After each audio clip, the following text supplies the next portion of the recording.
America के राष्ट्रपति Trump अपने जिन हथियारों का डर दिखाकर दुनिया भर के कई देशों को अपने हिसाब से चलाना चाहते हैं, उन पर कब्जा करने के लिए दबाव बनाते हैं और वही हथियार ट्रंप की बेइज्जती करा रहे हैं।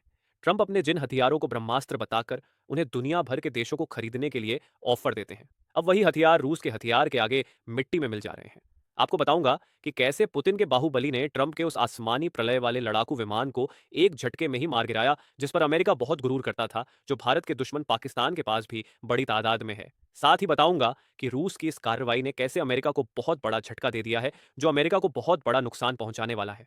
दरअसल जहां ट्रंप वेनेजुएला, ईरान और ग्रीनलैंड की लड़ाई में फंसे हुए हैं और कब्जे वाली नीति से तनाव बढ़ा रहे हैं, ठीक उसी समय अमेरिका के लिए बहुत बुरी खबर सामने आई है। ट्रंप को यह झटका ऐसे वक्त में लगा है जब रूसी टैंकर पर कब्जा करने के बाद पुतिन भड़के हुए हैं और अमेरिका से बदला लेने के लिए रूस परमाणु हमले की धमकी दे रहा है। खबर है कि रूस ने अमेरिका के उस फाइटर जेट को मार गिराया है जिसे यूक्रेन की वायुसेना इस्तेमाल कर रही थी। रूस ने अमेरिका में बने हुए F-16 फाइटर जेट को मार गिराया है और यह जानकारी खुद रूसी सरकारी मीडिया ने दी है। रूस की सेना ने पुतिन के बाहुबली कहे जाने वाले S-300 एयर डिफेंस सिस्टम की मदद से इस लड़ाऊ को विमान को निशाना बनाया। रूसी सेना के कमांडर कॉल साइन सेवर ने जानकारी दी है। इससे पहले मिसाइल से विमान को नुकसान पहुंचाया गया और फिर दूसरी मिसाइल से उसे पूरी तरह से नष्ट कर दिया गया। रूस ने अमेरिका के लड़ाऊ विमान को गिराकर यह बता दिया है कि पश्चिमी देशों के हाईटेक फाइटर जेट भी रूसी एयर डिफेंस सिस्टम के सामने नहीं टिक पाते। ये वही F-16 फाइटर जेट है जो पाकिस्तान के पास भी है। पाकिस्तान के पास अभी कुल 75 F-16 फाइटर जेट है जिसकी पाकिस्तान धमकी देता आया है। लेकिन 27 फरवरी 2019 को विंग कमांडर अभिनंदन ने अपने पुराने MG-21 से इसे मार गिराया था। अब रूस ने भी अमेरिका के इस फाइटर जेट को मारकर ट्रंप की भारी बेइज्जती कर दी है।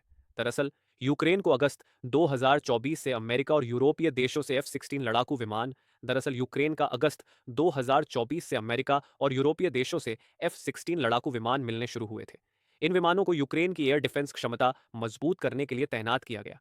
पश्चिमी देशों की ओर से यूक्रेन को रूस से लड़ने के लिए F-16 दिया गया था, जिसे लेकर उसकी हवाई सीमा को सुरक्षित और मजबूत बनाने की कोशिश थी।